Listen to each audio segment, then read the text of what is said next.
Rasulullah pernah bersabda, usikum bitaqwallahi azza wa jalla fa innahu ra'su kulli syai'.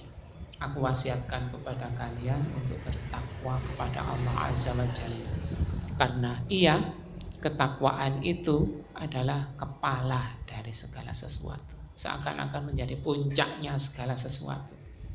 Kalau kita mungkin teman kita, tetangga kita, mungkin itu menyekolahkan anaknya sejak PAUD sampai perguruan tinggi, diatur agar di sekolah yang favorit agar nanti bisa sukses. Tujuannya sukses itu seringnya sukses dunia. Belum lulus sudah direbut-rebut perusahaan, gitu. Biasanya begitu. Nah, setelah itu yang kita lihat ya, banyak yang saling sikut, pejabat-pejabat atau karyawan-karyawan swasta atau pedagang, petani itu saling sikut, saling mencelakai, saling menyakiti. Kenapa begitu? Itu yang dikejar adalah dunia. Ada yang mencari jabatan itu dengan money politik atau bom ini, bom itu, serangan fajar, serangan beduk. Ada yang ke Gunung Salak, gunung mana, kata pihak yang perantaranya caleg-caleg itu ngejak ke Ngeliyep.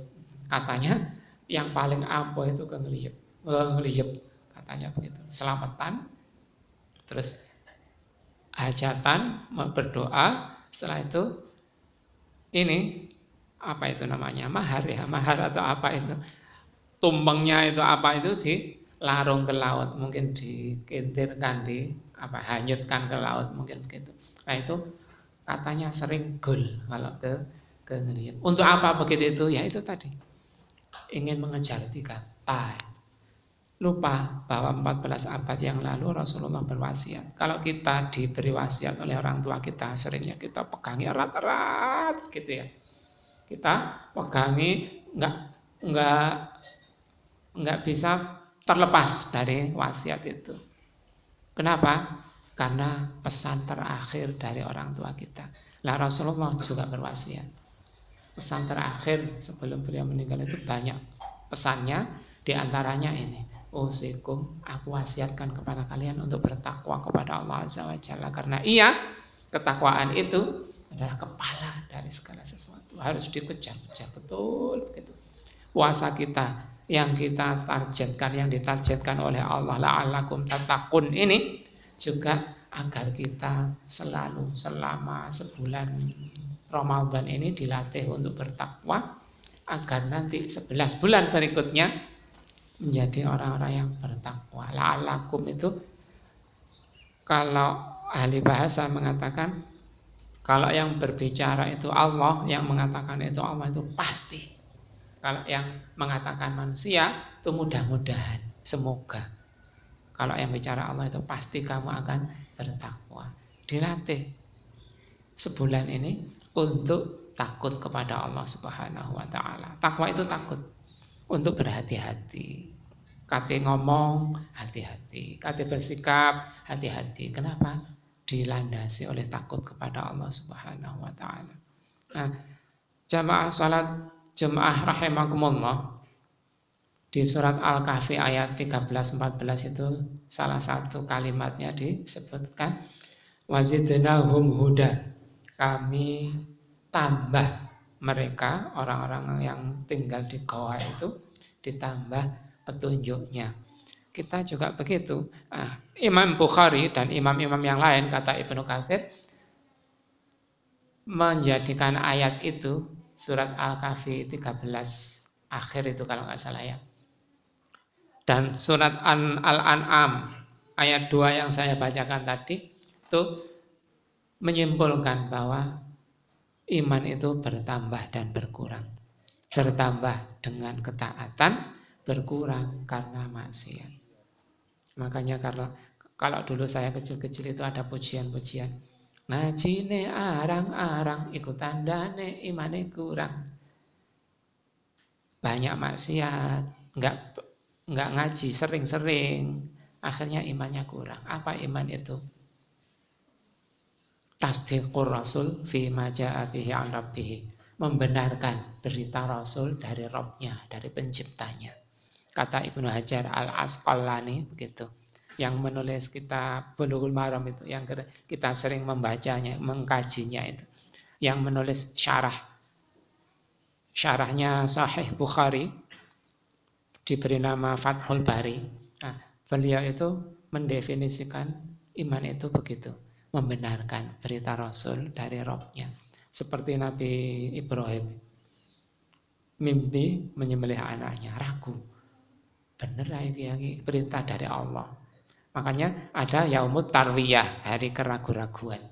Besoknya ada Yaumul Arafah, hari diyakininya bahwa mimpi itu adalah perintah dari Allah Subhanahu wa taala. Besoknya lagi Yaumul Adhiyah, hari pengorbanan, diserahkannya apa yang dipunyai yang paling berharga itu menurut Nabi Ibrahim waktu itu, yang bukan paling ya, yang paling berharga itu ya hati yang beriman ini.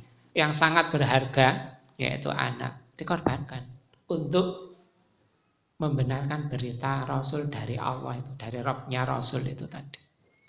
Beritanya Rasul lewat mimpi itu menurut kesepakatan para ulama sekarang, Nabi Ibrahim menganggap bahwa itu adalah perintah dari Allah Subhanahu wa taala, dilaksanakan di hari itu, Yaumul Adhiyah.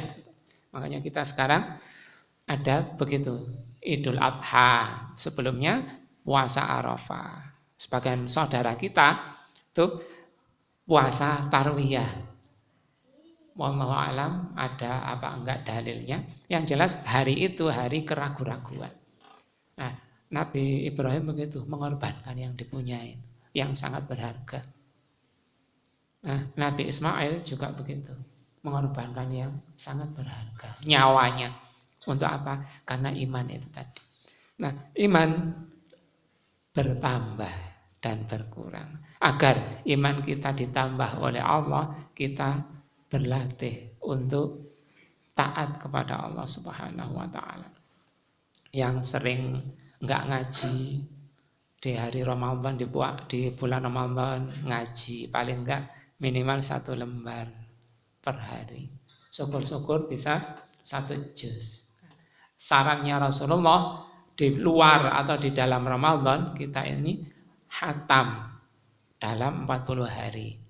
Para ulama menyarankan ya gampang-gampangannya sehari 1 juz gitu. Kalau enggak begitu, insya Allah kita jauh dari petunjuk. Nah, di surat Al-Kahfi 13 tadi, wazidnahum huda, kami tambah mereka petunjuk. Sudah diberi petunjuk ditambah lagi. Kenapa kok begitu? Ya karena sudah berkorban itu tadi, sudah menyerahkan yang dipunyai. Selama ini beliau-beliau itu putra mahkota atau putranya para pembesar kerajaan. Kok mau meninggalkan komunitasnya, meninggalkan kenyamanan hidupnya di istana atau di rumah-rumah mewahnya, tinggal di pinggir hutan, terus ditangkap oleh rakyat atau intel, diadili. Setelah diadili, pakaian-pakaian kebesarannya disuruh melepas oleh raja yang semena-mena itu. Ditunggu mau berubah apa enggak, mau tetap menjadi rakyatnya atau memisahkan diri dari rakyatnya raja itu, menjadi orang yang beriman. Nah, di saat itu ada kesempatan lari. Nah, setelah itu Allah menginformasikan bahwa waktu mereka diadili itu hatinya dikuatkan, diteguhkan oleh Allah. Tadinya imannya ditambah, karena sudah begitu itu ditambah keimanannya sehingga mau mengorbankan, rela, sudah ditunggu untuk berubah pikiran, tapi tetap untuk teguh pendirian. Jarine wong saiki pengkuh, keras kepala batu. Enggak, teguh pendirian itu merupakan kadang-kadang merupakan melawan sikap melawan arus. Arusnya mayoritas adalah sesat. Para ashabul kahfi ini melawan dengan keberaniannya melawan. Kenapa? Karena warabatana, Allah meneguhkan hati mereka. Nah, puasa kita juga ditargetkan agar kita terlatih untuk selalu takut kepada Allah Subhanahu wa taala. Dengan selalu mengisi waktu-waktu kita dengan ketaatan, baik ketaatan kecil maupun yang besar, itu akan diharapkan menambah keimanan kita. Dengan tambahnya iman kita itu, kita bisa berharap akan mengutamakan, menomorsatukan titah dari Allah Subhanahu wa taala. Meskipun itu harus kehilangan jabatan. Puasa ini melatih kita agar sabar. Sabar ini menjadikan kita tahan uji. Salah satu ujiannya disogok oleh anak buahnya, atau dipaksa oleh bapak buahnya, komandannya, bosnya, juragannya, kepalanya. Kamu harus begini. Kalau enggak begini, tak keluarkan, tak mutasi, macam-macam. Nah, termasuk itu tadi, yang ngelip-ngelip itu tadi, ya karena enggak tahan uji. Karena tergila-gila, silau dengan kemewahan dunia, sehingga menghalalkan yang sebenarnya tidak halal. Kata orang-orang itu menghalalkan segala cara. Nah, itu semua pangkalnya, awalnya dari rendahnya keimanan, dari tipisnya keimanan. Puasa kita sebenarnya untuk memupuk keimanan kita itu. Mudah-mudahan kita dikuatkan oleh Allah untuk bisa mengkaji ilmunya Allah sebanyak-banyaknya, terutama di bulan Ramadan ini. Selanjutnya bisa termotivasi untuk mempraktekkan ilmu kita yang sudah kita terima itu tadi. Pertama kita tadarus atau saling membaca. Kita membaca sendiri atau saling membaca dengan saudara kita. Saling mengecek, mengoreksi bacaan kita itu benar atau tidak. Kita mutolaah arti dan pengertiannya. Kita datangi ustadz-ustadz atau kita undang ustadz-ustadz untuk membaca tafsirnya, penjelasannya. Setelah itu faham, kita praktekkan.